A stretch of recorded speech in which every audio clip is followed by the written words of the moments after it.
a three-time sports editor, former online and managing editor, and host of Talk That Talk, award-winning journalist Terrell Chatterbox Emerson. Welcome to it. Welcome to it.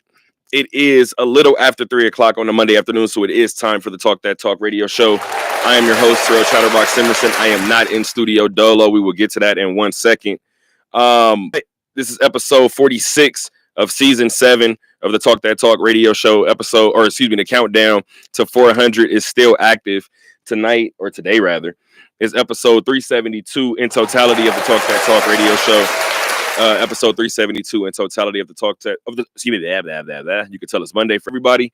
In totality, we have recorded 372 of these things. And for the first time, I'm joined by this person. We'll get to socials. We'll get to all the logistics in a second. But for the first time, I'm joined in studio by this person. Then shared plenty of press boxes with him. Then shared plenty of press conferences with him. And this is somebody who, if you're on Instagram, you kind of see a lot of these post-game raps. But without further ado, of Vegas Sports Today, Armani Lingo is in the building. Armani, what's good with you, brother? Hey, man, it's been good. Bro, I just gotta say, that was a fire intro. Don't play with me, dog. Dude, I'm doing it sounded like Bruce Buffer announcing a UFC fight. Man, no, you know what? I tell people all the time, especially when it's their first time here. Shout out to Dick Calvert. Shout out to Dick Calvert. I grew up just a sports fan like anybody else, right? And when it gets to the Rebels and you hear that, and now it's like I told him when I got here, me and him kind of built the relationship, and I was like, I need that. Yeah, that's funny. I need that for sure. It's funny that you mentioned that because that voice sounded very familiar. I was like, who is that? But dude, that's a sick intro. And 346 episodes? 72 now. 372, man. 372. Yeah. We just started counting when we got to Vegas. I mean, we've had versions of the show, right? I'm not even sure. Was it called Talk? It was Talk That Talk back at Cerritos too.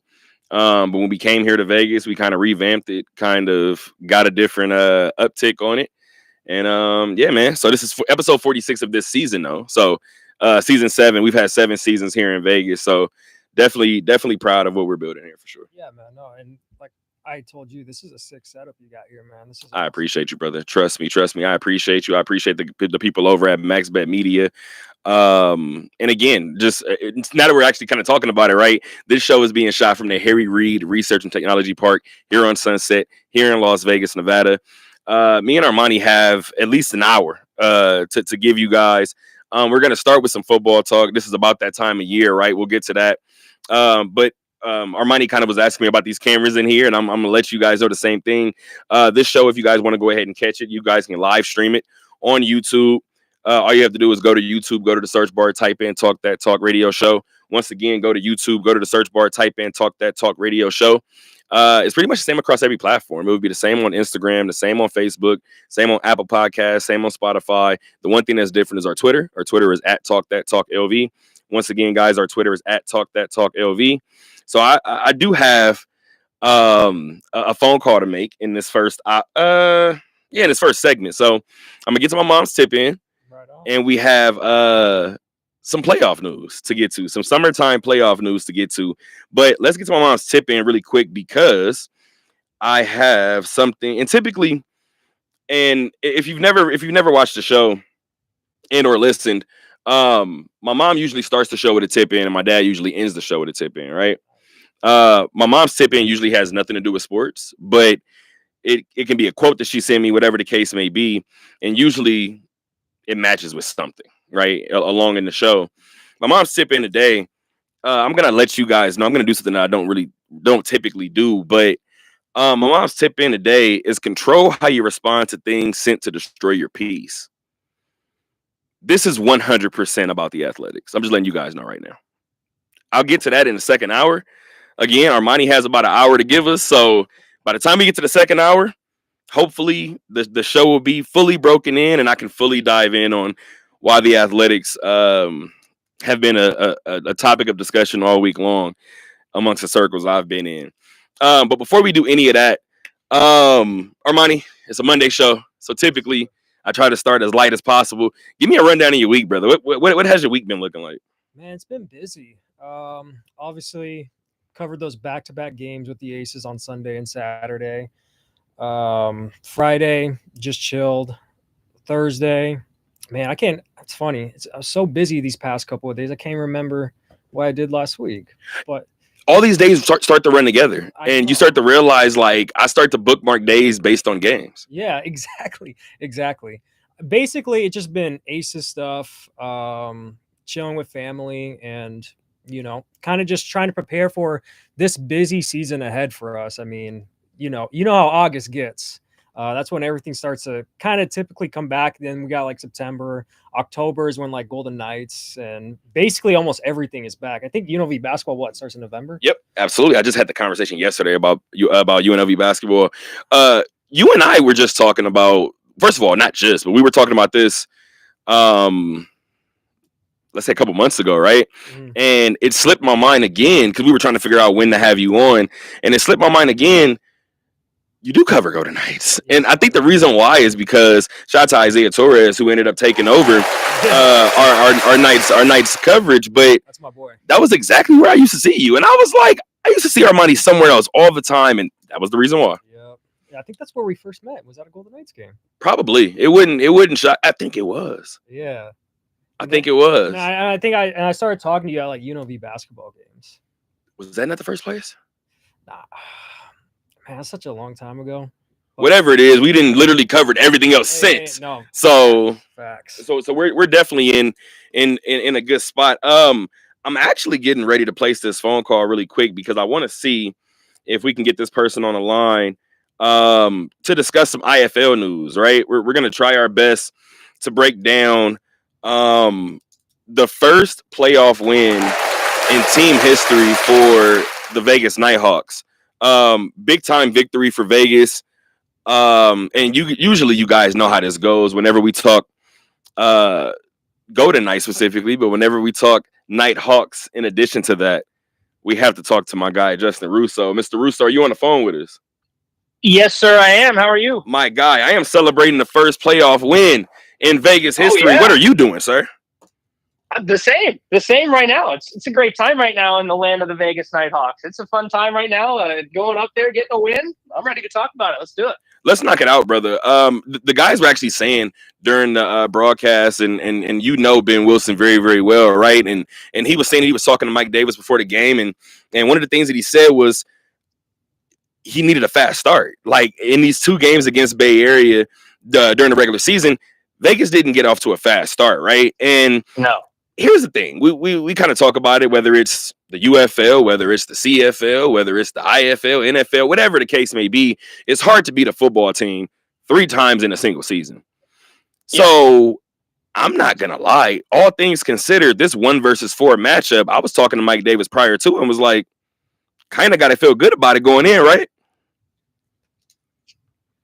Yeah, I mean, when you think about how tough it is to do that to any team, right? And to do it in the season, it's going to be against a playoff team, right? So you're going to have to do it against a tough team no matter what. But I think the way that Vegas played that second game gave me a lot of hope, and I think gave a lot of that team hope that they could replicate that performance and come out with a victory on the other side of it. Because you're right, the first game where Bay Area came to Henderson, not a lot going right in the way of the Nighthawks. I mean, it was a poor start offensively for Jaden DeLora. He didn't look right.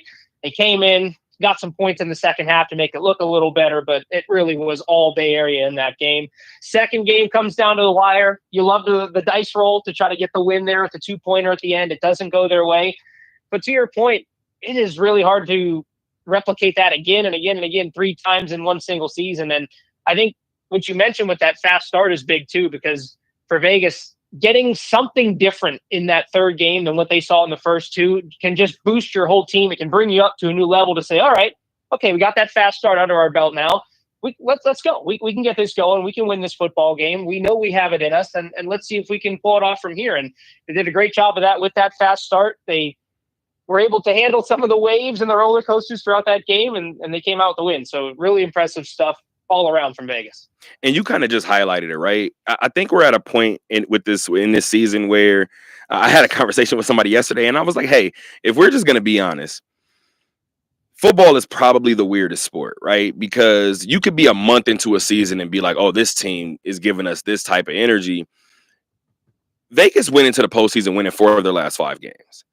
And that one of those losses was actually the one that Justin just talked about, was that latter loss to Bay Area. Now, if you just looked around the IFL, you kind of look at the Vegas team and you go, maybe this is the hottest team in all of the league right now. It actually starts the game 20-0. I think you had a missed kick in there. You had a blocked field goal in there. You had a turnover in there. Just all around defense all around great play from the defense, right? And then Vegas is outscored 24-9 heading into halftime. Yeah. And I say it's these moments right here where people go, this is why this team struggled to start the year. And it crept up on them again, and the onside kick issue crept up again. That's something that's been an unfortunate recurring theme throughout the season as well. But I think just hearing from the players in the last few weeks leading up to the postseason and finally clinching their spot, there was a very bad taste in their mouth for how last season ended. And it felt like, in hindsight, given the way Arizona ran to the championship and won it, it kind of felt like that was the championship that we witnessed for the Nighthawks in that first playoff game. Like, whoever was going to win that game was likely going to go on and win it all. And the Nighthawks lose by a point. Arizona goes on, they win the championship. And I think that just left that sour taste in their mouth that gave them a feeling of unfinished business. Like, man, like there was something special about last year's team, and we need to go out there and we need to finish it this time around. And I think there was a quiet confidence in the team leading up to the postseason. And I wasn't 100% sure where it was going to go, because you did point out they won 4 out of 5 in the regular season to end things, but it was against a lot of poor competition, right? So On one hand, we're seeing a lot of complete games. The defense is on point, getting stops. The offense is churning out points like nobody's business. The 82 points against Iowa, again, the team that struggled. They take care of Northern Arizona. They take care of Tucson. And I'm looking at it, and you're happy about it, but in the back of your mind, you're thinking, well, it's not Bay Area, it's not Arizona, it's not San Diego. It's not these teams that they need to put this performance up against. So I was curious to see how they would do that. And like you said, they get that fast start. The defense comes through with an incredible turnover again. James Caesar with an incredible play to take it back for a touchdown. And credit to the defense for the way they played the rest of the game after that kind of run that you mentioned Bay Area was on. If you looked at the finals, if you looked at the score at the end of the third quarter, you would have expected some more points to be added on, and you got the final right there. So it was a very defensive-heavy game, and credit to Vegas for holding on where they needed to. I had the conversation with Mike Davis after the game, right? And I was like, yes, that was playoff football, but it also envisioned a game that kind of represented 2 of the league's top 2 defenses. It kind of told the story, right? But that's actually what I want to address, and then I'll get to my last point. Mike Davis actually, after the game, we were talking, and of course I had to bring up last year, right? And I was like, last year there was a certain buzz, there was a certain energy that made it feel like, okay, well, maybe Vegas is actually about to do this, and Vegas literally loses in the worst possible way, at least in theory, right? On paper, you lose on the final play of the game. So all the energy is sucked out of the building, and I kind of talked to him about that. How much about this year was about learning from last year, right? And one of the things that he said was, we're more mature. You kind of have to build these calluses as you go throughout it. And he said there's no better feeling than, well, I shouldn't say no better feeling. He said, but I guess there's worse feelings than feeling like you kind of let one slip away. Like, we had it. He was like, as opposed to getting in there and not necessarily looking like you belong. So you get a second opportunity this year. Vegas picks up a victory. Vegas is headed to its first Western Conference championship in team history. It will either play San Diego or Arizona. That was actually the last question I asked Mike Davis. I was like, hey, so you've won 5 of your last 6 games. You've won 3 straight.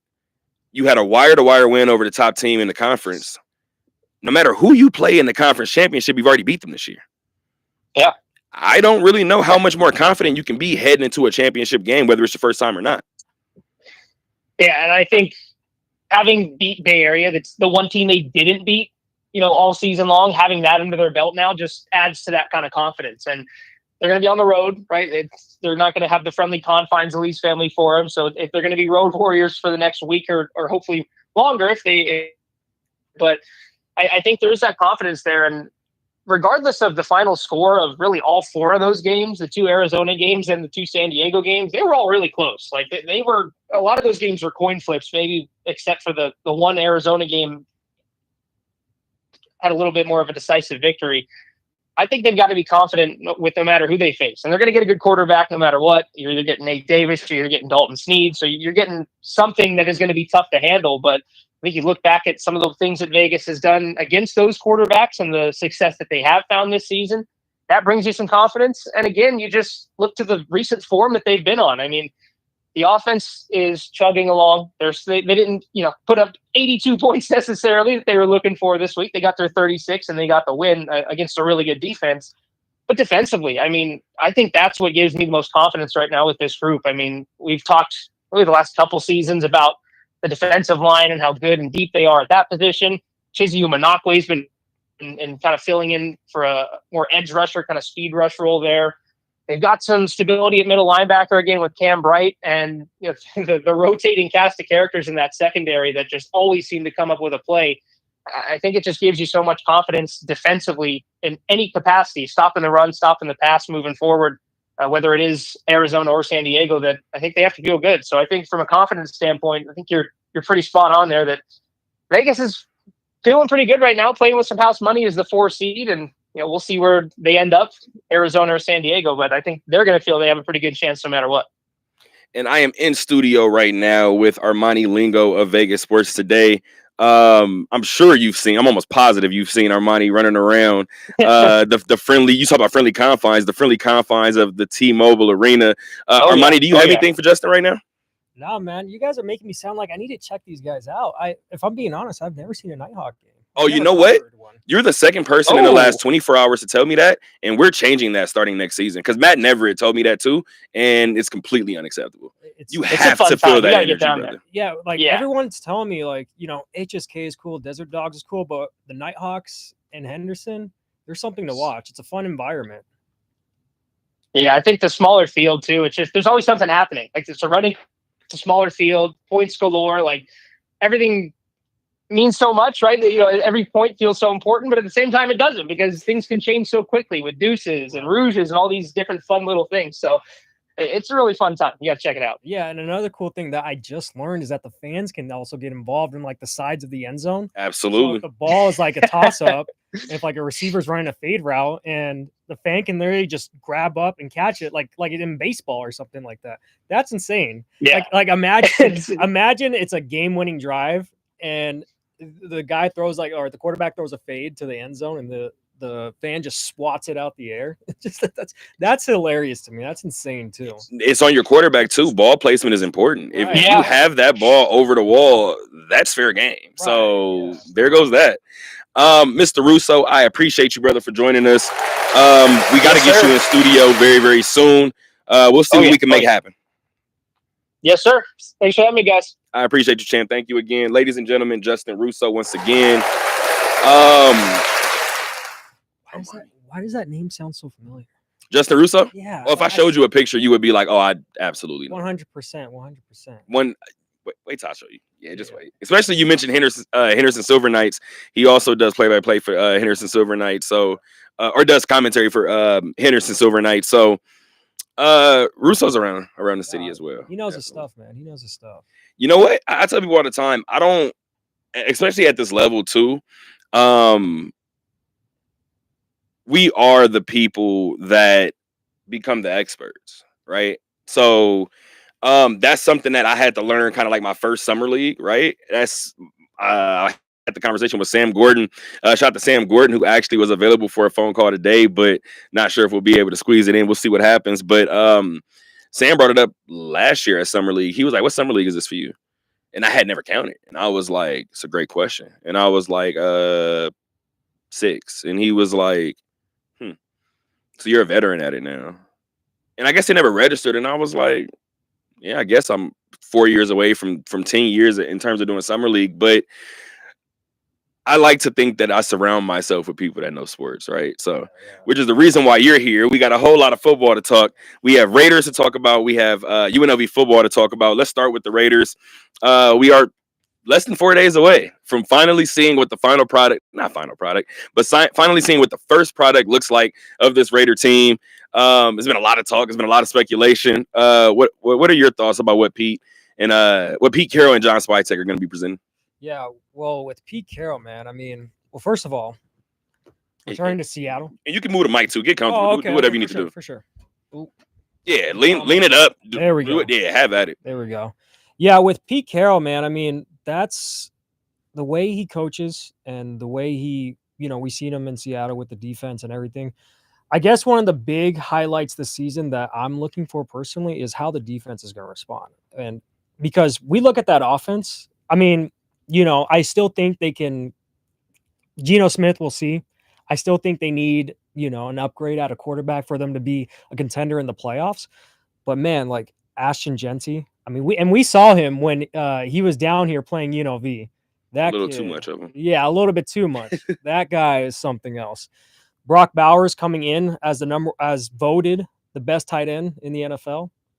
So, and I think they can adjust some stuff on the O-line. I know they're trying some stuff with the centers right now.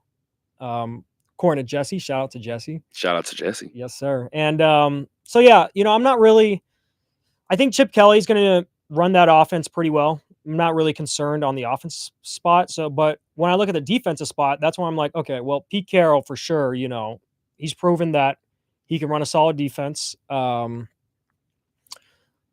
secondary, I'm looking at that secondary, and I've heard some good things out of camp about them. I've unfortunately not have been to camp yet because I have my other job to work. But I'm hearing some interesting things about that secondary. Can you maybe fill me in just a little bit? So I've actually been to I haven't been to a actual practice this year either. But I was there first day of camp. Pete talked about the secondary, right? And when Pete talked about the secondary originally, he said the guys in Seattle are probably going to be upset at him. He said, but you know what? Actually, give me a second. I have my notes up, ironically enough. Hold on. And they did get I know this isn't Jamal Adams too at safety. So. Yeah. Well, I actually converted him to linebacker recently too. So yeah. This is going to be the interesting part, right? Because it depends on, again, preseason football is already weird, but preseason is already going to be weird too, because we've seen some of those big name acquisitions get added and then they'll get cut week 3 of the preseason. And we've kind of seen how that plays out. But going back to what Pete said about the secondary, where are we at?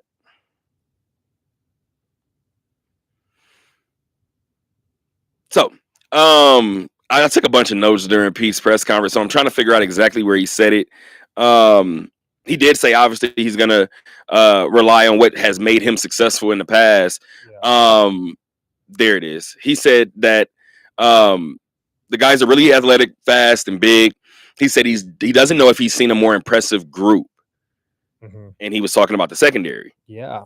Wow. And that's why he said, there might be some guys that are in Seattle that are disappointed in what he's saying, but he does feel like this is the most athletic, the biggest, the fastest group that he's been around. Like he said, in terms of product on the field, we don't know what it looks like yet, but in terms of energy, he feels like he's looking at something that's eerily reminiscent of a Super Bowl team. Right, and if that's coming from Pete Carroll, that surely means something. Am I right? So does it? I mean, look, Pete's always going to be the hype guy, right? I mean, that's just how he is. He's like that day in and day out. And that's why I like also about Pete Carroll. He's kind of changing the culture there in for the Raiders. But also, I think that's what the Raiders need. They need that guy that just brings that energy in and day out. I mean, they did get that last season with Antonio Pierce. Antonio Pierce, yeah. Players guy. But now with Pete, who has Super Bowl experience, won a Super Bowl, coached at USC, and everywhere he's gone, there's been success. So I'm really looking forward to it this season, and so is everyone else. Like the hype around the Raiders here in Vegas, I don't think it's ever been like this, if I'm being honest with you. The thing with that is the hype around the Raiders usually comes with hesitation. Very much, yeah. And I can't say that people don't have the right to, you know what I mean, reserve their feelings. And I think what happens is the Raiders put the cart before the horse, right? Not the Raiders, the Raider fans, right? And that typically happens. And there's not a state of delusion in Raider Nation that exists in some other fan bases. That said, depending on how high you set that bar before you know what the final product is, the quicker that fuse usually goes. Right. Yeah. And we've seen it with Antonio Pierce. We've seen it with Josh McDaniels. I don't know why I was blanking. But the reason why I want to highlight that, the wick was different on both of those situations, right? Mm-hmm. The moment that we started to see cracks in Josh McDaniels, Raider fans was like, all right, see, we told you guys from the beginning. Right. AP started to kind of well, he showed cracks when he showed cracks, but he started to kind of get under the fan bases, under their skin a little bit. Week 8, week 9, week 10. That week is also still short considering the Raiders asked for him. You just said it, right? The Raider fan base asked for him and the locker room asked for him. So just from that perspective alone, I think the Raiders are absolutely set. Raider fan base. And every time I keep saying Raiders, I'm talking about the Raider fan base. Currently, anytime Raider Nation puts an expectation on this season, it worries me because I think back to that week. Right. How short is that win going to be? No, 100%. I mean, they're just hungry. They're just hungry to win. They should be. It's been a minute, but I mean, you're absolutely right.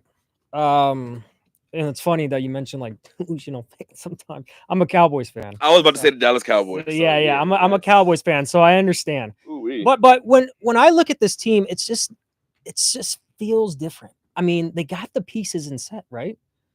They got the pieces there. Defense needs some work, right? And look, we're not trying to say this is a Super Bowl winning team, or I mean, when we look at that division too, that's the best coaching division I've probably ever seen. You got Pete Carroll, you got Andy Reid, you got Sean Payton, and then you got Jim Harbaugh. That is a crazy stacked division. That's all of them have been to a Super Bowl. 3 of them have won one. Yeah, damn. Yeah, and some of those coaches are just getting started. Sean Payton with Bo Nix, who I think is going to show out this year. Yeah, and then Justin Herbert with Harbaugh, and then of course Andy Reid. You know he's going to do his thing. You can never count that guy out. Him and Mahomes. So the Raiders need to really get things going for not only this season but for the future, because those 3 other teams in their division are building up for the future. Well, let me tell you what I went ahead and highlighted in terms of what Pete Carroll said during that initial press conference. He was asked about expectations. Mm-hmm. I have the exact quote. We're going to win a bunch of games. I've been winning 10 games a year for what, 20 years or something? I don't care who hears that. The expectation needs to be high so the standards can be met. I want to say cocky statement or confident statement, but yeah, I mean, but he's right though. Like I said earlier, wherever he goes, he wins. And he has the pieces for him. He has the pieces, especially on offense. And he has the coordinator, Chip Kelly, who's coming off a national championship win. So when we talk about expectations, I in my opinion, I say that the highest, the ceiling is a playoffs. Not playoff win, just the playoffs. If you can make the playoffs in that first year with the team that they got now in that division, that's a W in my book, right? Floor is obviously 3 games out from 500, 4 games out from 500. So I mean, 6 and 10, something like that. We play 17 games now, right? So yeah, 17. 11. So 6 and 11, 7 and 10. Yes. I would say that's the floor right there. But talk to me. I'll let you have at it. No. I was just gonna finish off, but yeah, this team though, just with how good they've been drafting too, as of recently. I mean, look, they got Brock Bowers last year. Yeah. Now with Genty, I mean, we still haven't seen him play, but the way he's looking in camp, and we could talk about Thornton this year too. Yeah, exactly. So the way that they're drafting, they're just going in the right direction, right? And that's how every team's got to start, right? Just build up in the draft, You know, it's a classy way to do it. Build up in the draft, make some nice solid trades throughout the season. And then eventually, you'll get there. And they got the coach, right? Colin Cowherd, one of my favorite podcasters, always say, You do not hear that often. What? That Colin Cowherd is their hot take. Shout out to you. I've been listening to him since I was a kid, but Colin Cowherd always says that what really helps build a franchise is your coach and your quarterback. I think they got the coach right. I don't know if they got the quarterback. And like I said, Geno, great temporary quarterback. All right. Define temporary. Yeah. Define temporary. I say give him 2 to 3 years, see how he plays out. 2 to 3 years. If you don't see him taking you to that next level, then look in the draft for another young quarterback that can take you there. I think free agency. I think you always keep your eye on free agency. Mm-hmm. I think that is Geno's window. I think 3 years is the max here. I truthfully do. I think Geno understands that. Obviously, I think Geno works hard as hell to win the Super Bowl before then, right? Here's the reason why I keep arguing, or I keep fighting that people keep saying that Geno isn't the answer. If you take out and the way that his career is played out, I don't add Russell Wilson in this list, but the way that his career is played out, aside from Peyton Manning, Tom Brady, Aaron Rodgers, Pat Mahomes, I'll give Drew Brees this year as well. In the last 20 years, I named 5 quarterbacks. In the last 20 years, winner or loser of the Super Bowl, give me the quarterbacks. And most people can't.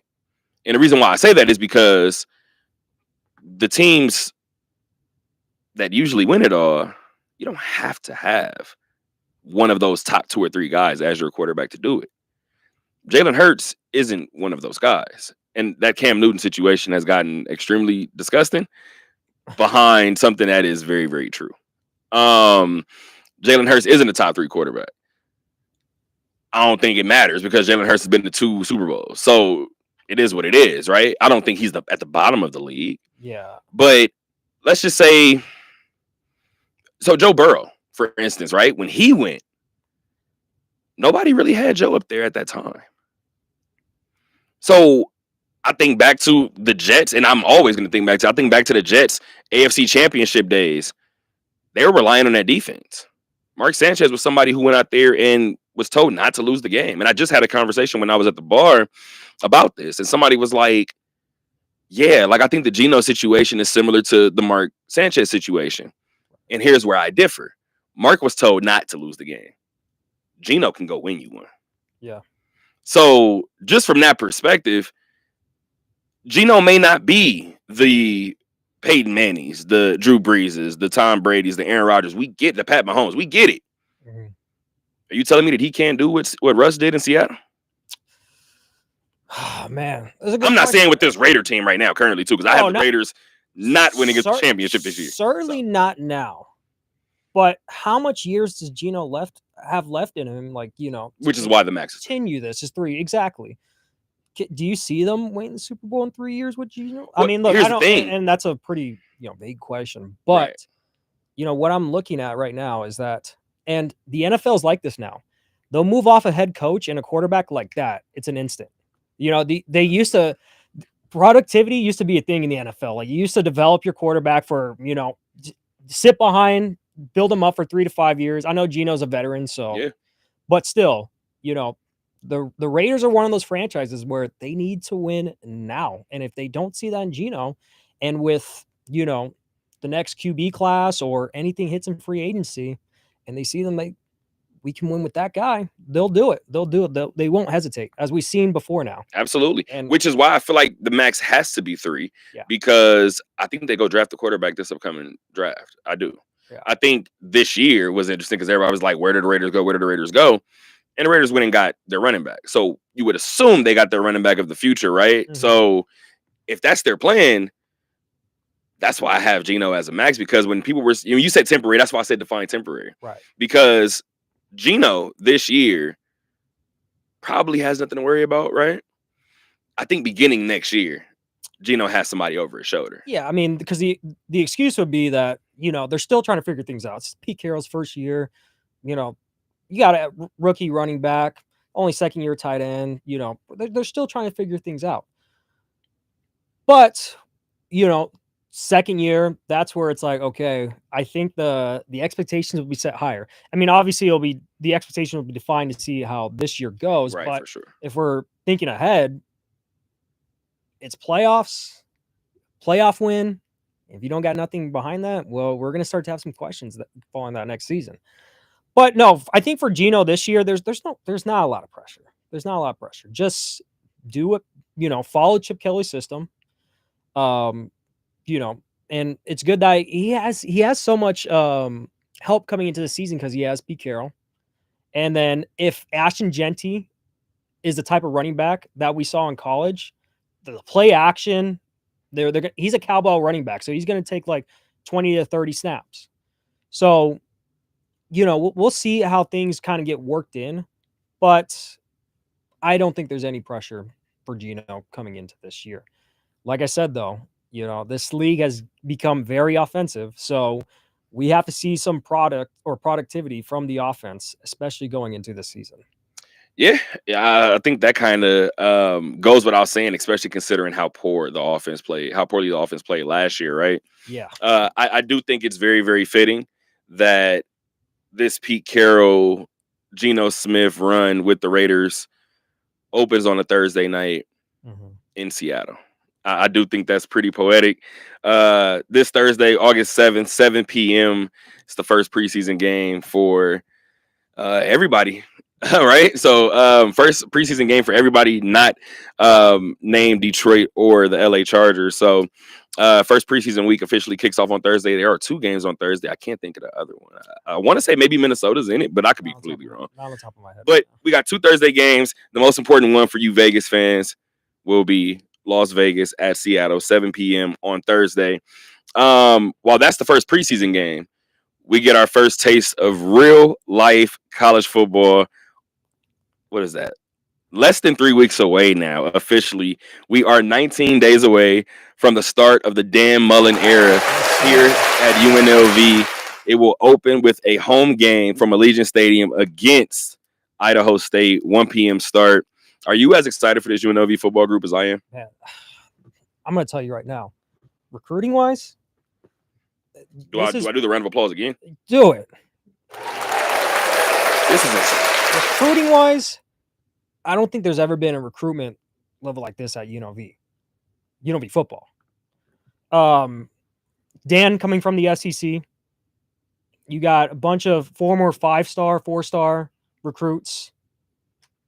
I'm telling you, talent wise, and I think there was I saw the stat where it measured Boise State and UNLV on like recruiting level wise. Okay. And then UNLV just barely topped Boise in recruiting. Ain't that something? Have you seen that? I hadn't seen it. Yeah, I wish I could pull it up. I mean, I saw it on Twitter and it was posted by ESPN, a valuable Right. It was a valuable source. But don't quote me, just to make sure. Either way, I think, again, I didn't know that stat, but I think when you look at UNLV, one of the things that stands out, and especially based on what you're talking about in terms of recruiting, this is gonna be a shot. It is what it is. When Barry Odom first got here, right? Mm-hmm. I talked about the press conference, and I was like, okay, this guy's talking about winning here. I don't know if UNLV football can win. Like, I don't know if even if you bring the right pieces, I don't know if this program is designed to win, right? Right. And then I think the day after the press conference, I forgot which high school it was, but it was a high school football coach that posted a picture, and he was with Barry arm in arm, talking about, thanks for stopping by, coach. I made like 2 phone calls, and I was like, hey, when's the last time we had a coach do this? And he was like, well, they gave me an answer. The second phone call I placed, she was like, well, and she gave me the rundown, right? I said, okay. I watched Barry pick apart high school after high school here. When Dan came in and Dan said, hey, these facilities are unbelievable. I had a friend that went to Oregon, right? came down, hit me right after he left, and was like, "Dog, do you know what y'all have on campus?" And I was like, "What you mean?" And he was like, "That football complex." He was like, "If y'all ever find somebody to get in here and coach, like, y'all are gonna be out a lot of Power 5 schools just from what you guys have at your disposal." Dan Mullen gets here, he says it with a national spotlight on him. And now all of a sudden, everybody's talking about UNLV football. Will Despard of Sports Illustrated said it to me recently. Will was like, "Hey, we're in the golden age of UNLV football, right?" Yeah. I mean, when you think of the history of UNLV football, I hope so. I mean, we haven't had something even close to this to like the Randall Cunningham days. But no, this is the golden age of UNLV football, man. It has to be, like you said before, it has to be just in terms of succession. Like, we've had the first year, we were like, okay, what's happening? Second year was like, oh no, this is like a real thing, right? Like, this can really be a thing. And then the hire, like, I remember when Barry made the move, and I believe, if I recall correctly, we've had so many coaching searches recently. Eric Harper was like, "I want to do this like quicker than I did the last time." Mm-hmm. I was like, "Wait a minute, when the last time? Like 8 days, 7 days? You want to do it in less than a week?" Yep. I think I told Harp when I seen him, I was like, "You better have a phone number in that back pocket." And he kind of laughed it off. And me and Harp have a pretty decent relationship. He kind of laughed it off. And I'm not going to lie, I seen the Dan Mullen hire and was like, that's why he said what he said. Right. So clearly he had all the confidence in the world, but we finally get to see what everything looks like on Saturday, 1 p.m. That is August 23rd. So we have some time until then. A lot of things to still decide until then. Who do you like as QB1? So when we look at Dan Mullen's offense, what he runs is a spread offense. Yep. Look at Anthony Calandria, Mm-hmm. pocket guy. Mm-hmm. Can sit in there, and with a spread offense, you got to get rid of the ball quick to your receivers. When I look at Orjai, Alex, he's more of I feel like he's more of a little developed type guy, move outside the pocket, make plays outside the pocket. That doesn't really fit the spread offense. I mean, you could make it work, but he's got to get rid of that ball. It's quick reads. It's quick reads. Yeah. You look at one side. If it's not open, check your second side. If that's not open, then just dump it or something. You got to be quick. You got to get rid of the ball. But one thing that Alex gives you that Anthony doesn't, if I look at my first read and he's not there, I can take off. Now, what we've seen in UNLV football, and this is no disrespect to Hajj Malik Williams, right? We saw what the quarterback play was. Last year, we saw quarterback play from UNLV that we were like, well, we didn't expect this ever to happen, right? And then, respectfully, LA Bowl, I'm at SoFi. I'm in the building. There was a lot of dropping back, and I'm not even looking at my first guy. I'm taking off. I'm going instinctually. I'm running the football. That's what I feel like Alex may slowly revert back to. Yeah. But I don't entirely think that he can't be that guy to know. And here's the interesting thing, too. In high school, we ran a lot of hitch plays. And I think about somebody like an Alex, and if you're going to run a spread offense, but we're running a wide receiver jet type, we're running a wide receiver screen type play, I'm not against Alex being the guy that goes out there week one and picks apart the offense that way, because he does give me a different dynamic to it. I just wanted to kind of sprinkle that in. No, and I'm glad you said that, because it's almost unfair if Dan doesn't play both of these guys. I hate the 2-quarterback system, but I'm kind of with you. But it'll confuse defenses, and they don't know what to expect. Say like Anthony gets the starting position. I would go 80% snaps to Anthony, 20% snaps to Alex, or if not 30, you know what I mean? They can do so much, and that'll open up the playbook so much and make defenses second guess, be like, okay, what's going on? Why don't you like the 2-quarterback system? I mean, it's worked. We've never seen it work. I mean, like successfully. And ironically enough, the Vegas Nighthawks, they're running a 2-quarterback system. But yeah, I hate it, because I coached middle school basketball for 1 year, and it wasn't even like overly done, right? But we converted football players to teach them basketball. and it was something that we wanted to do. We ended up making it to like our championships Final Four, right? And yes, it's middle schoolers, but here's what I learned from coaching, right? The wiggle room that people have to make mistakes determines everything. And I always revert back to positions that have no wiggle room. I had a question the other day, or the other month, right around the end of the hockey season. I said, what's a harder job, an NHL goalie or an NFL quarterback? And do you want to give me that answer?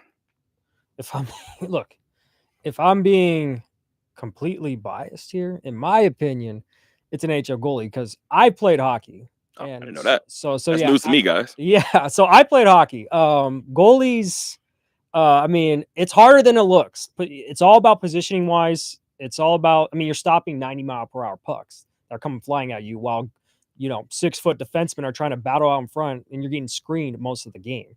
So in my opinion, I think it's goalies, but don't get me wrong about NFL quarterbacks. So I know you're going to say NFL quarterbacks is a harder job. I'm actually going to say the opposite. I'm actually on your side, but for a completely different reason from what you just said. Okay. I think it's harder to play the position of quarterback. Yes. I think having the job of an NHL goalie is harder when you couple in the fact that every 5 or so days you see my backup. Right. Yeah. So at the end of the season, if you're in an Aiden Hill type of situation and you have 2 or 3 bad games, you may have somebody that say, oh, well, throw the backup in. Cool. But I have 49 of these. He has 17 of these. So those numbers may look a little different. I've seen goalies lose their job in situations that I've been like, not really called for. That's why I don't think the 2 quarterback system works well. It's like pulling your starting pitcher at the first sign of danger. Right. I'm never going to build again, we're going back to football. We're staying on football.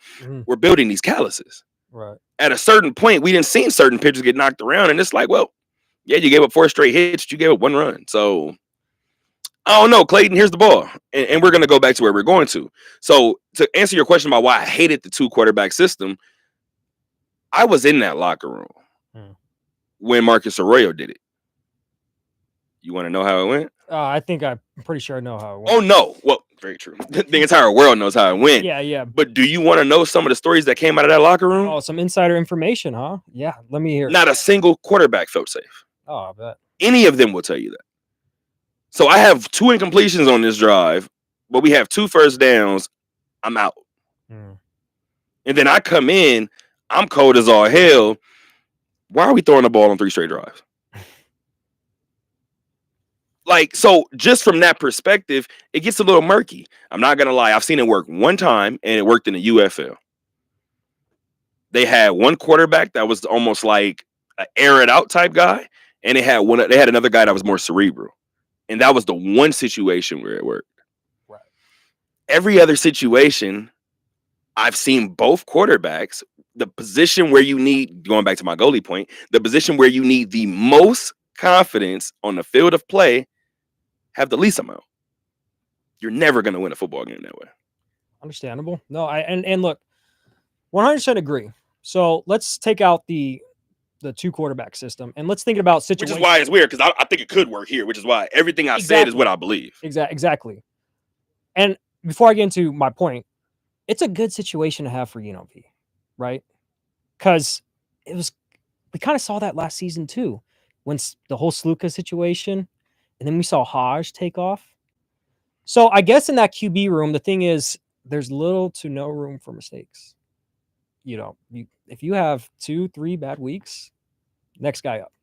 That's how I see it, because both of those guys are so talented that obviously it's basically a flip of a coin, right? In my opinion. But the way Dan Mullen runs his offense, it fits better with Anthony Colandrea.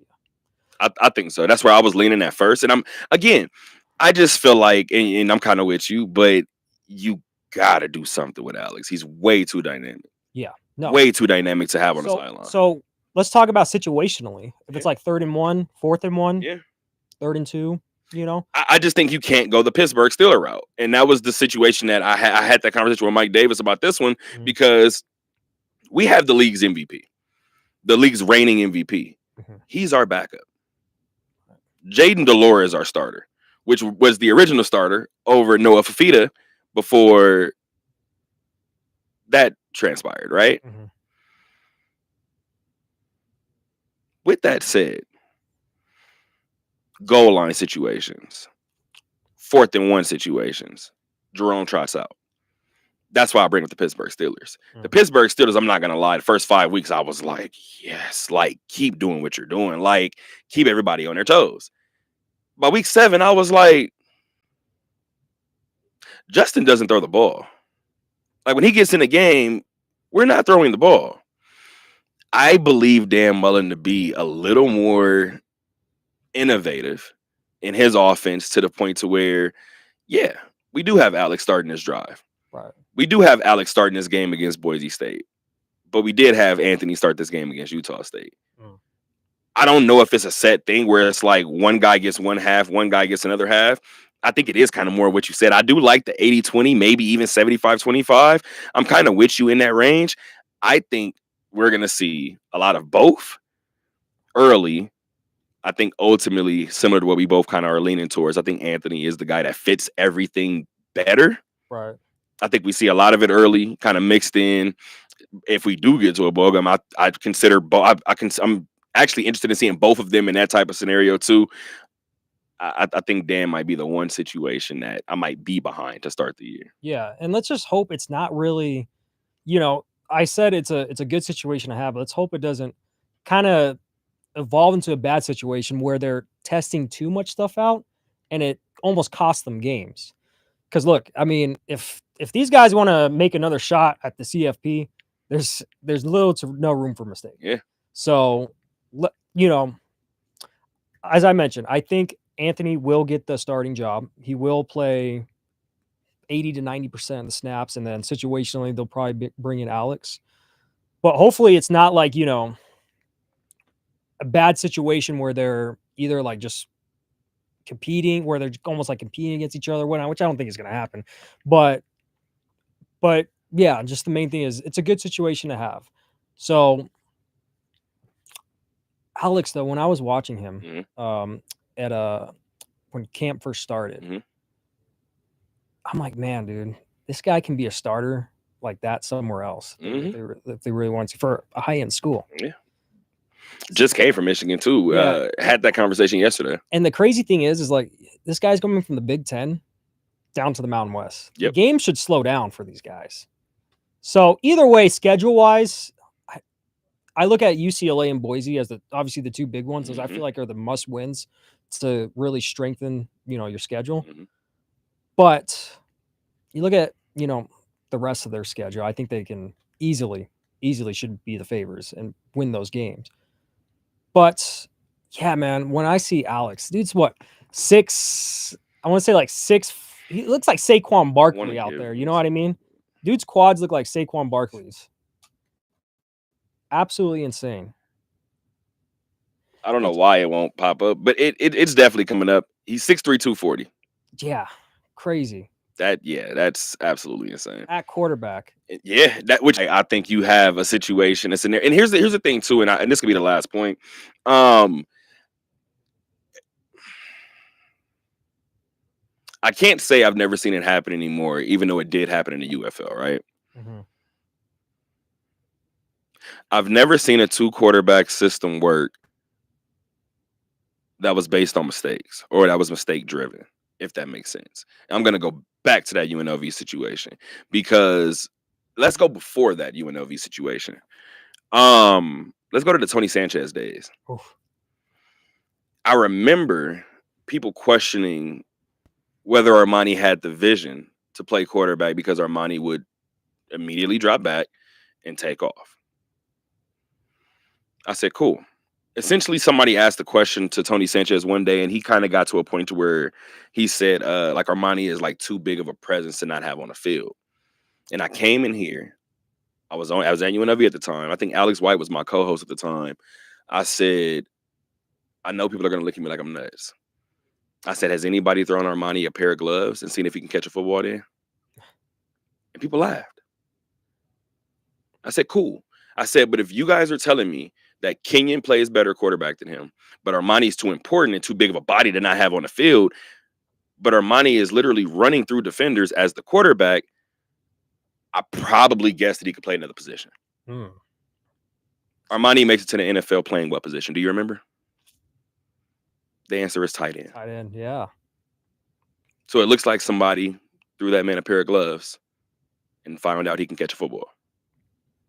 And you see that a lot in college. That's Julian Edelman was a quarterback, and then he obviously transitioned into one of the best wide receivers the NFL has ever seen. So we're in a situation where it just can't be mistake driven. Yes. Armani got to a point to where I don't have to switch up my style. Like you said, you're not keeping me off the field until they did. And then Kenyon got to start. And then we started to air it out, and everybody was like, damn, this is what it looks like if we threw the football. Now, again, you're going back to what you just said about Alex and Anthony. Now the competition is here. Competition is always going to be there, especially as long as there's a totem pole, right? So as long as there's a depth chart, there's going to be a competition. However, going back to the way that ultimately ended, you head into that Marcus Arroyo situation. I'm going to be completely honest. I thought I was losing it. That COVID year, game 1, I was like, okay, cool. I see what quarterback tries out. Cool. That's who starts. Next drive, I was like, did he get hurt? Third drive, I'm like, oh, this is his test run. Oh, this isn't good. And then by the second half, I kept seeing it happen. I was like, oh, guys, this is his plan. This isn't going to work. That's the only thing I can't get with. You can't get to, and again, I'm going to continue to, and I haven't had too many of the conversations with hockey players. I'm sure you can relate. But I'm thinking about all the conversations I have with guys at the aviator level. If they go up and they have 4 days at the big league level, you give me 2 pinch hit situations. I go 0 for 2, you send me back down. What'd you call me up for? Right. Any athlete that doesn't have wiggle room to make mistakes, you're asking me to be perfect, we're doomed from the start. Yeah. That's a great point. Speaking of being doomed from the start, that game on Saturday for the Aces was doomed from the start. It was. You know what's funny? That was bad. I'm sitting next to somebody, and somebody was like, I guess somebody told them that this was the worst that they had seen the Aces play. Statistically, it was too. That was the biggest blowout. Well, this was through the first half. Oh, the first half. Yeah. And they've already been down 37 in that first half, right? So I'm like, you know what? I said, I don't have it there. I said, it's probably pretty bad. I said, I don't have it there. I said, I remember. Here's the thing people have to remember too. I remember the Aces got beat by, I want to say it was Seattle or New York. And it was a game where the Aces had one of those bad shooting nights, but it was like they scored like 60 or 62. But the opposing team only scored like 71 or 70, between 71 and 76. And it was that night that I was like, this don't look like, everybody looks like they're sleepwalking. Yeah. So by halftime, I was like, yeah, no, I'm not with you. Like, I've seen this team play worse. Like, things are not happening right on the offensive end, and it's trickling into their defense. Like, and this is another thing, too, that I wanted to ask after that post game, but it kind of was no point. They scored under 20 in each of the first quarters, in all of the first quarters that they played against Minnesota this year. I don't know what the first quarter looked like against every other team. I didn't do that statistic, but I noticed that one. And I had the question of, is that missed shots turning into transition defense? Or is that the defense going awry and then obviously you're missing shots trying to kind of like play catch up? It didn't matter at that point, right? Then the third quarter started. That first timeout they took in the third quarter, I tapped the person next to me and was like, now, this is probably the worst that I've ever seen them play. Yeah. I expected the Aces at some point to wake up in that first game. Yeah. And they just never did. Yeah, which is weird because usually Becky is so good at making halftime adjustments. But it seems like the second half and the third quarter specifically has been their Achilles heel this whole season. Every single time. And it's Every single weird time. because they got a ton of veterans on their team, and they know how important it is to start a second half. And to be honest with you,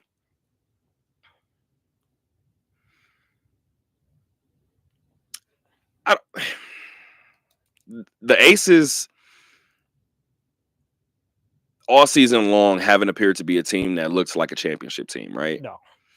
But bigger than that, and this is what I find most interesting, the Aces haven't looked like a team all year long that has even been able to unlock their potential. Wow. And that's been the sad part, right?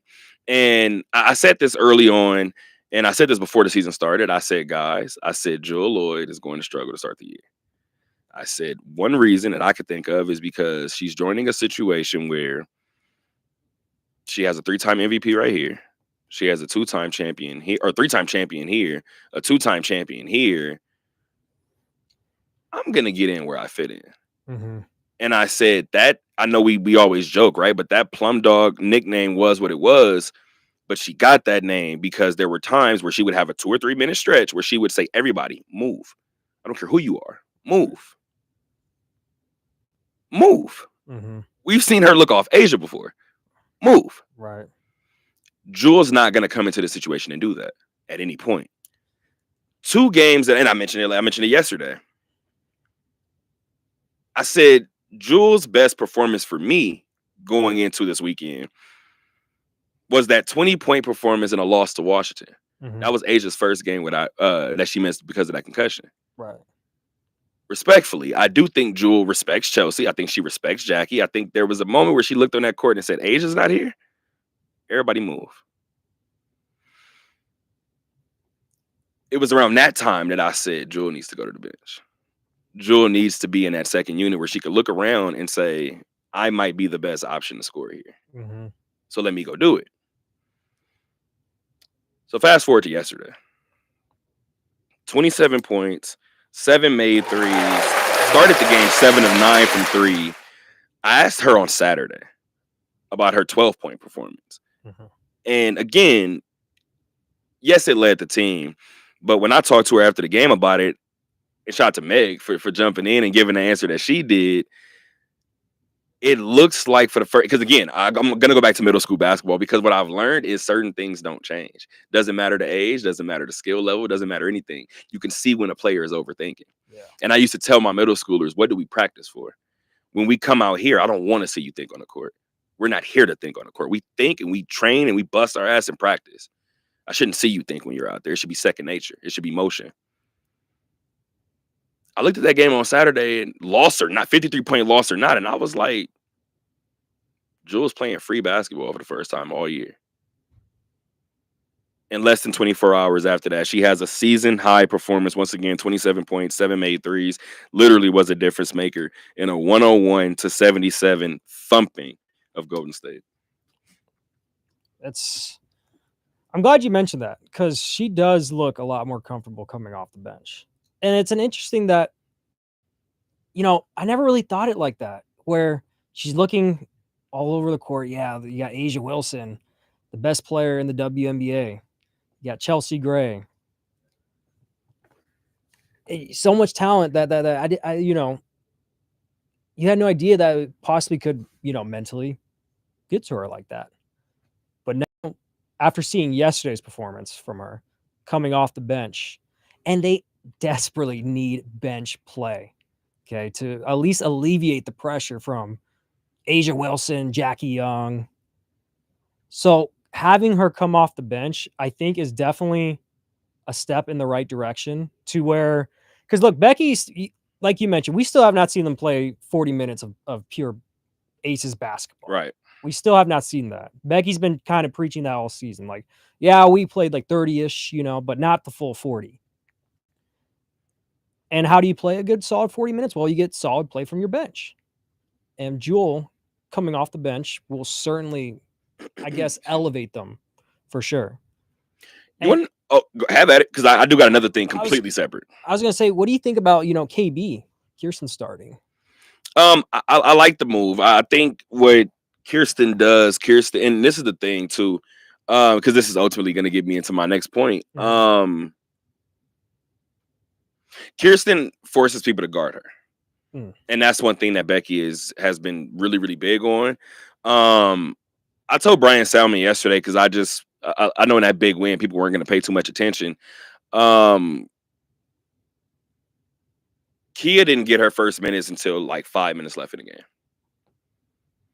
And what people have not realized, and I've said it for the longest, I was worried about Kia getting traded. That was what I was talking about originally. But I said, if nothing else, Kia being on the bench is probably where we're headed. Yeah. And let's just play this out. Cheyenne Parker Tyus is coming back, right? That's an all-star center. Whenever she eventually gets back and she's full strength, well, first of all, it won't be the same team as next year, but let's just say she's in the starting lineup. Obviously, she's your 5. A is at the 4. Jackie's your how do I want to do this? Well, yeah, because KB would probably still be in the starting lineup. Right, yeah. As your 3, Jackie would be your 2, Chelsea would be your 1, but then your bench unit would be Dana Evans, Chelsea Gray, Aaliyah Nye, and Alyssa Smith. And that's where you can throw in Kia Stokes. And I'm missing Meg. Meg is why I didn't bring in Kia. Yeah. But again, it's all situational, right? Because Kia is going to play in those games where you need those 10, 12 rebounds. Meg is going to play in those games where you need somebody to spread the floor, and you need somebody to actually probably get up 3 or 4 threes, right? So it's going to be situationally, but you're going to see some of your favorites from throughout the years on this Aces team probably not getting very much burn in the next couple of weeks. Yeah, no, I agree. But don't you feel like they're kind of, it's consistency for me when it comes to the Aces. We see a couple of games where it's like, oh, I think they finally found their they finally going in the right direction. And then they play one game where they're like, that's, they're taking 2 steps back every single time. And that kind of goes back to what I asked Meg on Saturday too. And again, like I said before, the only thing I could liken it to, and I said it during my press conference, I'm sitting here thinking about the Flintstones while the game is on. And I'm sitting here and I'm like, they're driving with square tires. Like, I remember they can't get any type of momentum.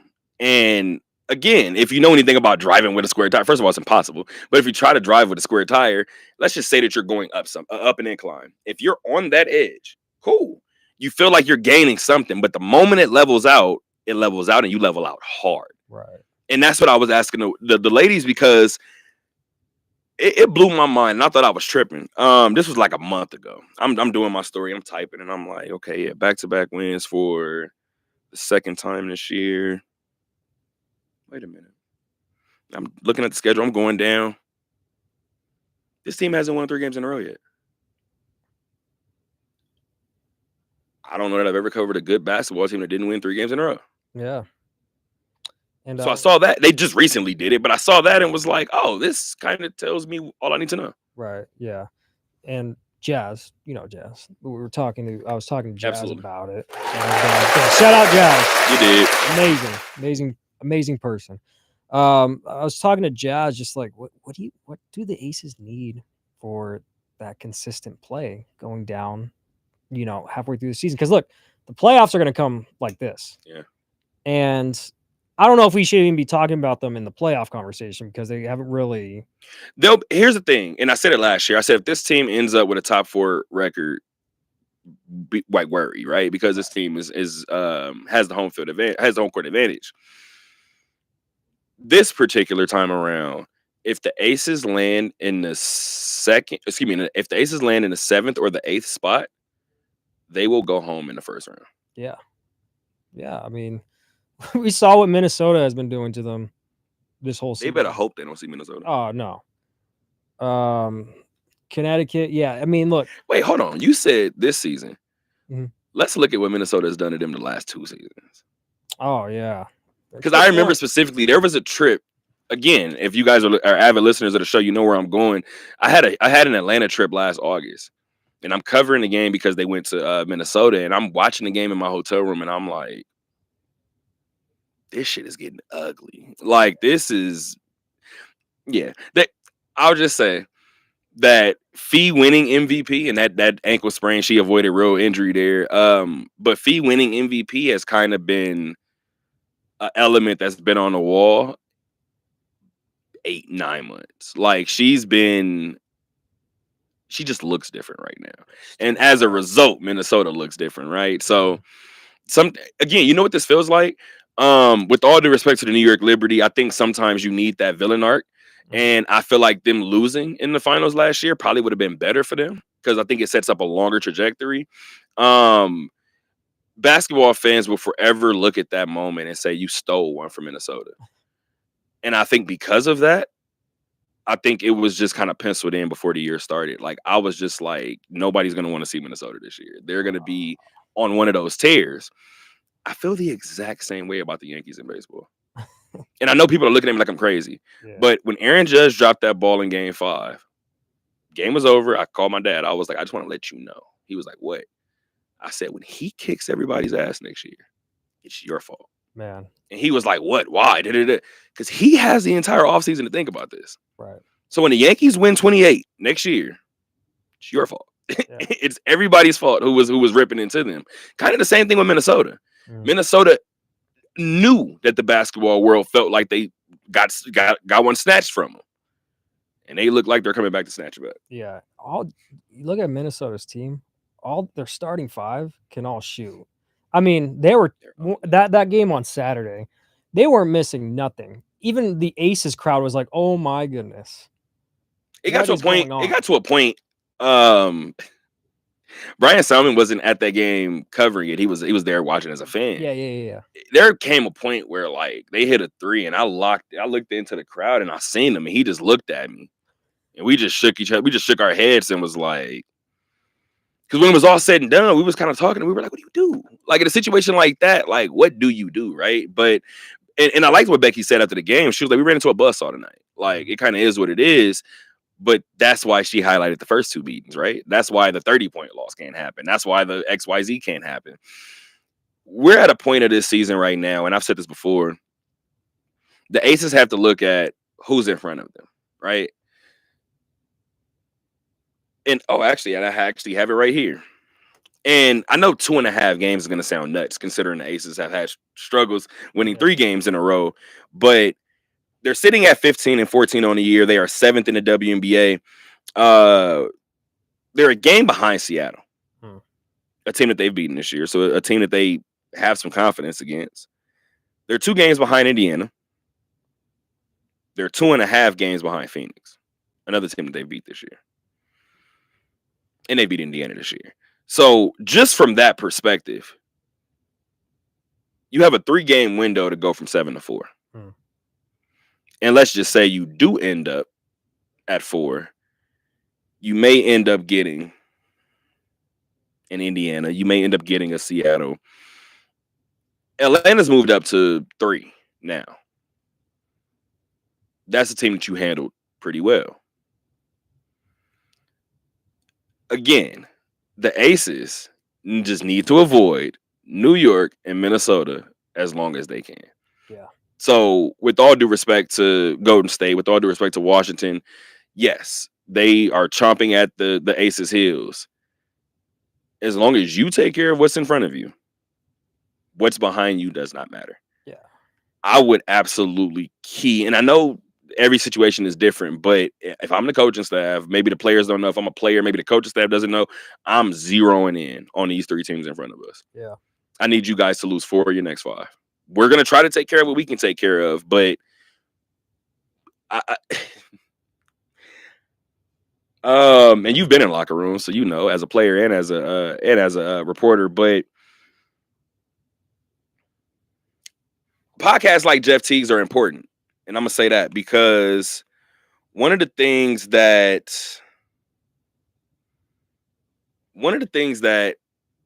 gets said is, oh, well, an athlete they're never gonna say that they're gonna lose. They're never gonna say this, then, a third. They're never gonna say that we're trying to avoid so and so. Cool. Not saying that you have to say that. What I will say is, in being in locker rooms, players know. Oh yeah. We've seen March Madness, the bracket unveilings, where certain teams will go. Well, wait a minute. Where certain team, there we go. I seen the slow transition, and I was like, "What the hell is happening?" Where certain teams will see that they're a 4 seed, and you'll see the disappointment, or you'll see certain situations where it's like, "Okay, Texas is a 6 seed, cool." Damn, where they 11? We got Texas. We gotta go. Wait a minute. Hold on. Wait. And it's not. It's like, listen. It's not like we're not gonna go play them. Like, it's not like we're gonna avoid the situation. But I mean, damn. Lindy said it recently. Lindy was like, I don't think we should have to go to Arizona, but okay, like, it is what it is, right? The Aces, that locker room knows that they don't want to see Minnesota again. No. It just is what it is. It's funny though, like, we hold the Aces we still kind of hold them to like the high standards. So when we compare them, we're like looking at the top best teams of the league, and they're not, competing with the best teams in the league. They're like, oh, this team's done for. Well, it's like, well, hold on a second, the standings you just mentioned, most of those, they're just 2 or 3 games out from being right behind Minnesota and New York, right? Minnesota, New York, and Atlanta. Yeah. So one false move. Yeah. So it can go either way, right? I mean, we're towards the end of the season. Playoffs are going to come like that, as I mentioned. So, it's just which way they're going to go. Are they going to keep falling in the standings? They're being kind of inconsistent, where they're just kind of staying, like I said, it's 2 wins there, 2 losses there. Absolutely. And they're kind of sitting still, and they're kind of getting kind of lucky with how the other teams in the standings near them are playing out. So it's not too late for them to get on a run, and if they can get on a run and be the hottest team going into the playoffs, it's a veteran team that's hot going into the playoffs. So that Minnesota loss kind of really deteriorated, not only like me as a reporter, but also Aces fans, like, man, they really need to get themselves straight. Well, Becky said it. Becky said we have to win. So who knows? That win or that loss that Minnesota loss could be a blessing in disguise. You know what's interesting? I said that last year. They got spanked like halfway through the year by New York, and I was like, this might be the one. This might be what they need. And about 4 games after that, I was like, yeah, nah, this ain't it. Like, they just don't have it this year. And yeah, I don't know. Again, I got to see this in several games. It's something something missing. Yeah, it is tough. It is tough because, like you said, there is, we can't really pinpoint what's exactly missing, and it's kind of weird because, as I mentioned plenty of times, this is a veteran team, and they're making rookie mistakes there and there, simple mistakes, and Becky has gotten on them plenty of times about it. She says, like, hey, we can't even play basic fundamental basketball right now, so I can't really open up for them to do new things on the floor. And we're 30 games in. And yeah, exactly. So you would think that they would get stuff straight, but leaving on a positive note, the standings right there. They're right there in the hunt still. Well, it kind of goes back to what you just said a second ago too. You said, what does the trajectory look like the remainder of the season? Well, normally I only look at the next game, so I'll give you guys that next game, but I do want to give you guys a snapshot look really quick. They're at Golden State on Wednesday. Right. They're at Golden State on Wednesday. That is August 6th. That's a 7 p.m. start. That's the final meeting against Golden State this year. They're up in the season series 2-1.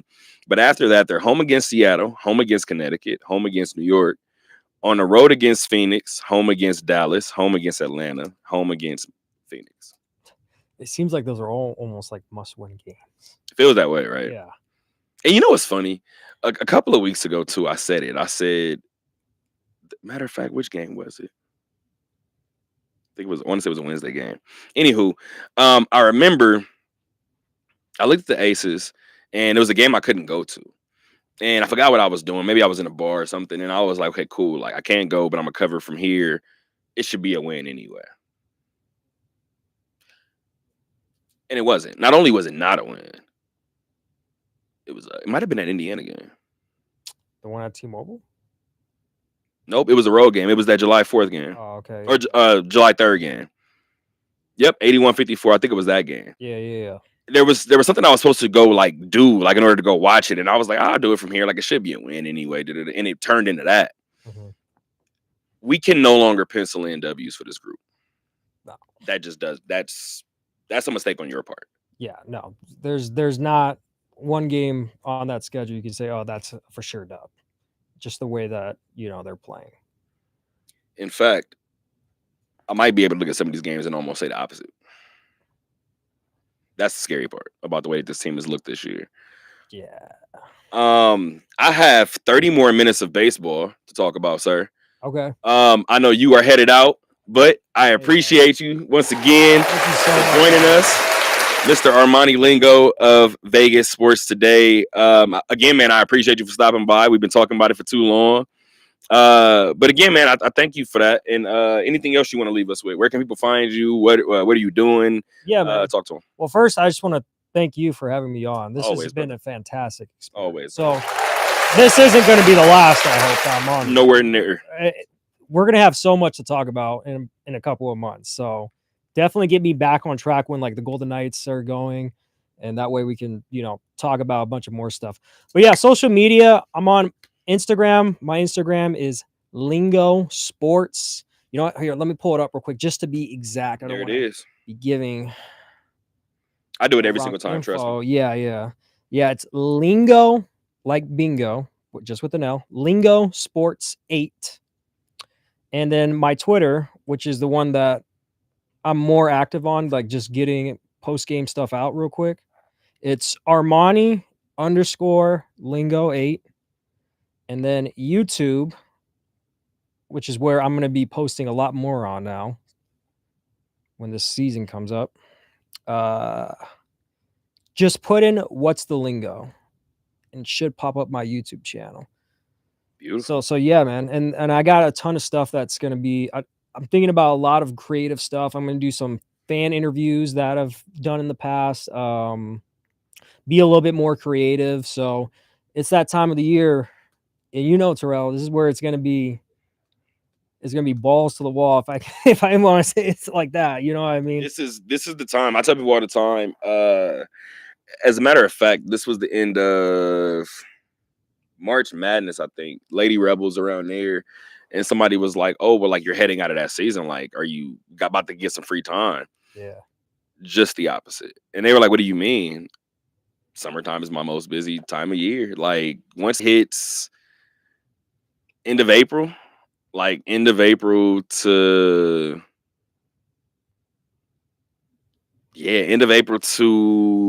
you said now. Yeah. About end of August. Dude. It's a good 4-month stretch where I'm just please don't call my phone. And imagine when the Athletics come down here. Let's not imagine that. Let's not imagine 81 home games. Let's not imagine that right Vegas. No. I have to figure out how I'm doing that coverage too, because geez Louise. Yeah, but either way, for me, it's all a blessing, man. To be doing this type of stuff and be working, with people like you, it's a blessing. And I'm thankful for this job. And I just can't wait for what the future of Vegas sports has. It's going to be absolutely insane. So, as always, man, I appreciate you, and you're absolutely right. Me and my mom talk about it often. This is beyond a blessing. This is a hobby turned into a career. So it definitely works out. I'm gonna go ahead and record it, but you are more than welcome to just go ahead and slide out whenever you're ready. Appreciate it. I appreciate you, brother. Thank you again. Sir. Always. Once again, Armani Lingo. This actually might be a good thing considering Armani's leaving while I'm getting ready to go on one of my rants. Appreciate you as always, brother. Thank you again. Thank you always, brother. Appreciate you. I do have athletic news. Let's get to the athletic news first before I get to my rant, because I'm gonna do it on the back end of it because it's definitely coming. But most recently, the Athletics lost 2 of 3 at home. Matter of fact, they lost the final 2 at home of a 3-game series against the Arizona Diamondbacks. They went 3-3 on this 6-game homestand. They went 2-1 against. Why am I blanking? Jeez Louise. Who was the? Damn it! I'm gonna go find it. Gonna go find it because it's gonna piss me off. The A's just got out of a series with Seattle. Jeez Louise. There it goes. They took 2 of 3 against Seattle. End up only taking 1 of a 3-game series against Arizona, all from Sutter Health Park. Lawrence Butler still playing a hell of an outfield. The Athletics have, no pun intended, some athletes in that outfield.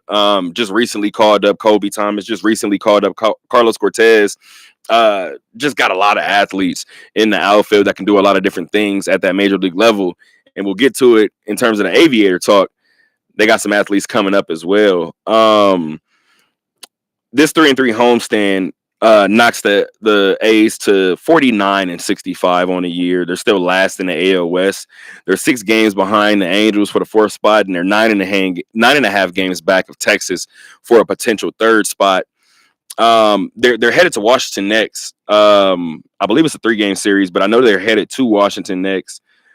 Let me double check whether this is it's a 3-game series as they head to Washington. It begins tomorrow.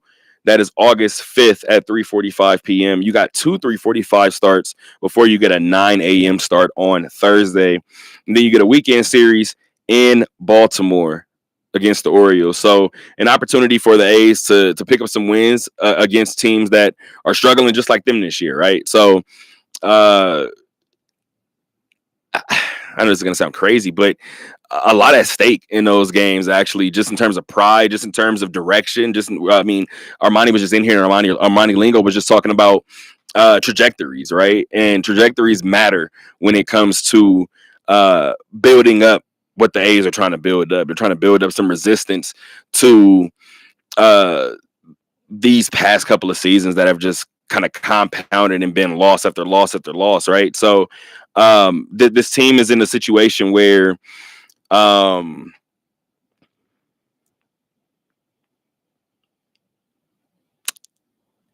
it's beginning to get into an all or nothing type of moment. And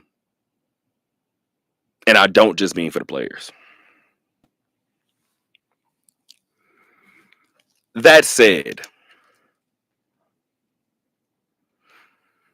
every single year the MLB trade deadline comes and you see these names get tossed out. You see these guys get brought up, and I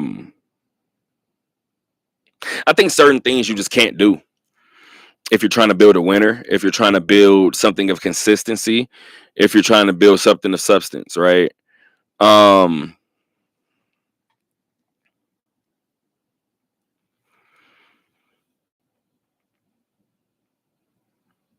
Everybody expected the Athletics to be active in the trade market, probably as sellers, right? However, what you sell is important. I remember talking to Will Despart about the possibility of Mason Miller getting traded, and I said some things you just don't do. And I feel like you got to have some things that are untouchables. And Armani was just in here and he was talking about building a winning football situation, right? He said you got to have a coach. He said you got to have the quarterback. I've talked to a lot of baseball people, and certain situations, certain positions, certain guys, if you know that you have them locked up, you leave them where they are.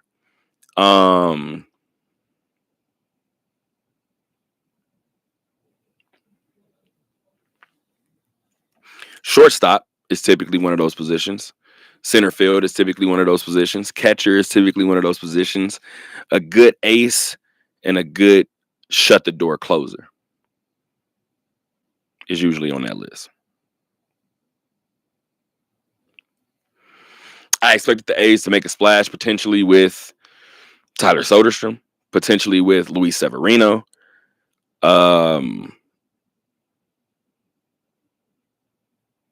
Even the trade that they did make with Miguel Andujar, sending Miggy to sending Miggy to Cincinnati is one thing.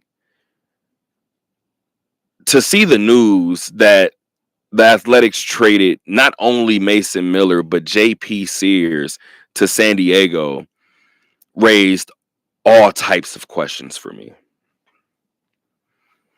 It raised all types of questions for me, mainly because is this the same organization that held on to Paul Blackburn when you could have got rid of him maybe 2 years earlier?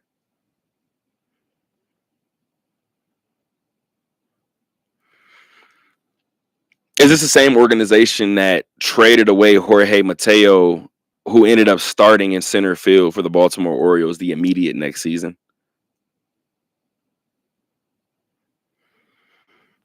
I said you do that due diligence, and you maybe you take that phone call depending on what you get from it. And again, I'm not even talking about what they got back from it, because you're supposed to get a haul if you trade Mason Miller. And then I was reminded this morning that you add JP Sears to that deal.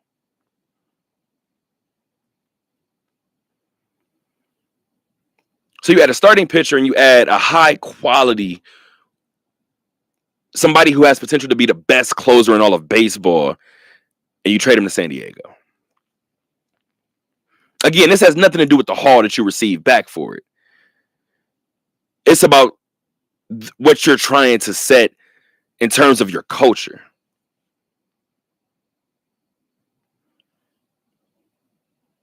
Can anybody tell me who was the best player, or who, well, I guess it can't be currently, but who was the best player on this Athletic roster 3 weeks ago?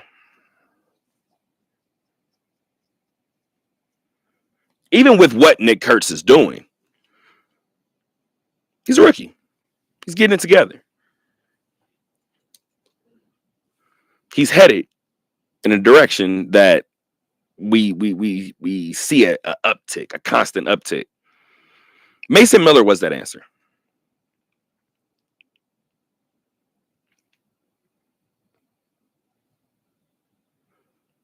Mason Miller is now no longer an Athletic.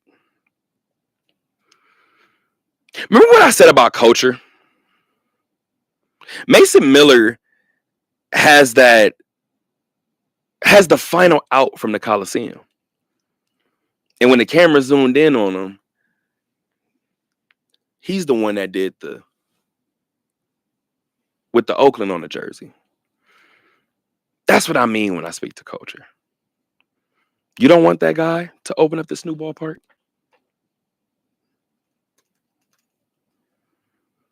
I'll end it with this. Don't know if it's for San Diego, but at some point, the Athletics will watch Mason Miller complete the final out of a World Series, and it will not be for them.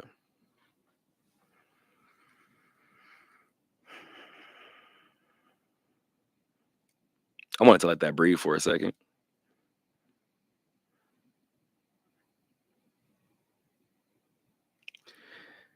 But let's get to some other trades really quick, and we'll get out of here. I don't have a tip in from my dad today. I don't think he sent me anything. But Carlos Correa to Houston looked like a move that both players needed, right? I know a lot of people are talking about Minnesota Twins fans.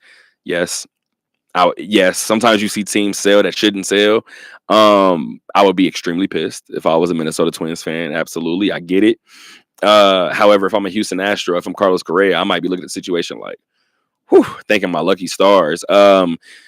Back in a situation where, there's a stench to it in terms of Carlos Correa returning to Houston, but we talked about that AL West earlier this year, right? That AL West looked pretty muggy earlier, and then Seattle started to pull away, and then Houston started to pull away, and now Houston is currently leading the division by 12 games, leading the division by being 12 games over 500, and now you bring back an integral part of you guys winning in the past, right? Yes, there's a stench to it, but that locker room is going to feel bolstered by bringing in somebody like a Carlos Correa, right? Somebody who has won at the highest level in the same organization. So I think that was interesting to highlight. Let's also mention what Seattle did, right? Seattle going out and getting Did they get Merrill Kelly too? I believe they might have. But they go out and I have obviously Eugenio Suarez here. Eugenio Suarez from Arizona to and I have to look up Merrill Kelly because I don't think Merrill Kelly went there. Where did Merrill Kelly go? This is about to bother me.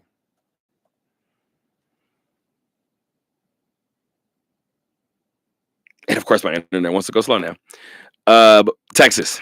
Merrill went to Texas. See, I told you guys I'm all in the AL West, but in terms of that move for Seattle, I think that does make them a much more fun team to watch, right? So obviously they wanted to translate to wins. I don't know if they ultimately top Houston. I think Houston is the class of the AL West, and I think that's difficult for people to hear and considering their troubled past and troubled history. But I just like to call a spade a spade. If you have an opportunity to put your foot on a team's neck, I think that's what Houston's trying to do in terms of the rest of their division, right? They're trying to keep the distance between them and Seattle in that AL West, at the top of that AL West, rather, and they're making moves near the deal, and so does Seattle. And I think we're headed for a close finish.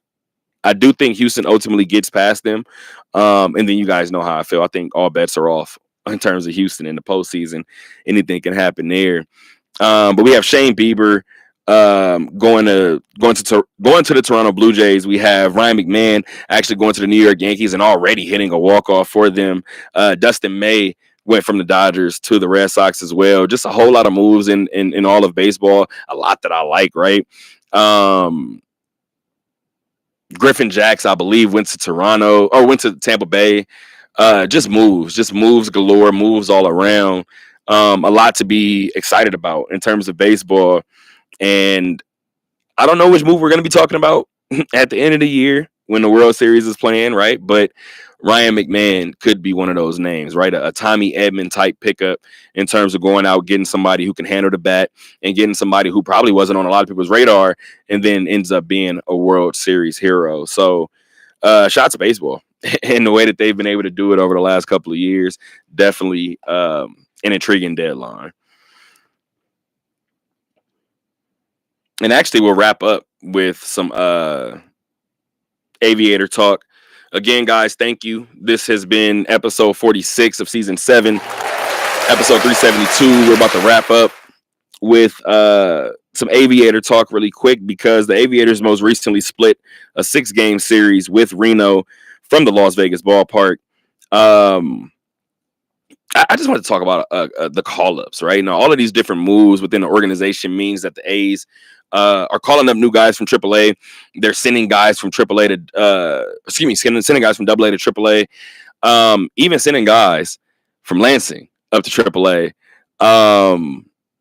Junior Perez actually made his debut for the Athletics, or excuse me, why am I tripping? So sorry, guys. Junior Perez actually made his Las Vegas Aviator debut. He made his AAA debut yesterday, and first out, right? His first out, he was batting from the 9 hole. His first out was a fly ball to right field that damn near hit the warning track.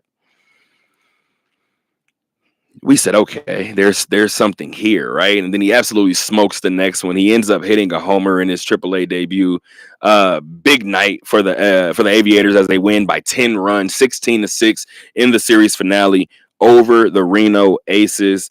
This Aviator team is just trying to stay afloat in the second half, right? It's already headed to the postseason after clinching the first half, but now they are headed or hopefully they're headed out of a really, really rough July. They had a July, I think they went 6-17 in July. They were 11 games under 500 in July. Really, really spotty month for them. A month that they're absolutely excited to put behind them, right? And again, you're opening up August kind of with this 3-3 split with Reno, with your intrastate rival. But currently speaking, as we speak on this beautiful Monday evening, essentially, the Aviators are tied for 8th in all of the PCL. They're 14-19 overall. Here's what's interesting. Tacoma's 23-10. El Paso's 20-12. OKC's 19-14. Sacramento was 18-15. So I got 4 teams right here, right? Every other team in the Pacific Coast League is under 500.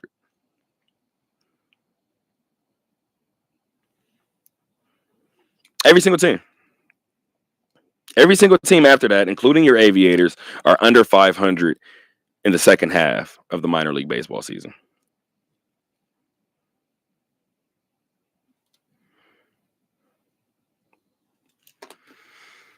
Vegas will have to look to get their act fully together in terms of starting off this August with a bang.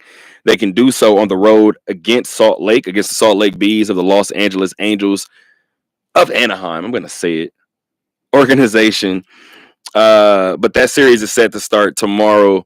Again, that is August 5th, 6 p.m. is the scheduled first pitch from Salt Lake.